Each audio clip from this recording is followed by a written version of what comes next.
নতুন নির্বাচন কমিশনের সবচেয়ে বড় চ্যালেঞ্জ জনগণের আস্থা অর্জন করা, এমন মন্তব্য করেছেন মার্কিন রাষ্ট্রদূত মার্শা বার্নিকাট। সচিবালয়ে সড়ক পরিবহন ও সেতু মন্ত্রী ওবায়দুল কাদেরের সাথে এক সৌজন্য সাক্ষাৎ শেষে একথা বলেন তিনি।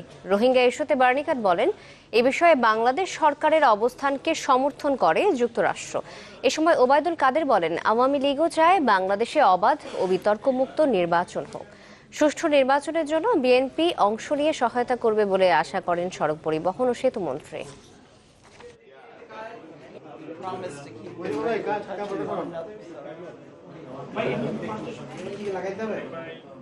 To help strengthen Bangladesh's democratic institutions. So we're very interested in seeing how every step unfolds on the way to elections.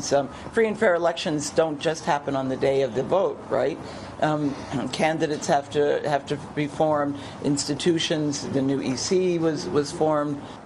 Next election, আমি তো বলেছি আমাদের তো ইচ্ছা সরকার আমরা মহামান্য রাষ্ট্রপতির কাছে যখন সংলাপে আমরা অংশ নিয়েছি তখন তার কাছে আমরা যে প্রস্তাব দিয়েছি সেখানে আমরা ইলেকশন নির্বাচনকালীন সরকারের উপর আমরা বক্তব্য রেখেছি, প্রস্তাব রেখেছি।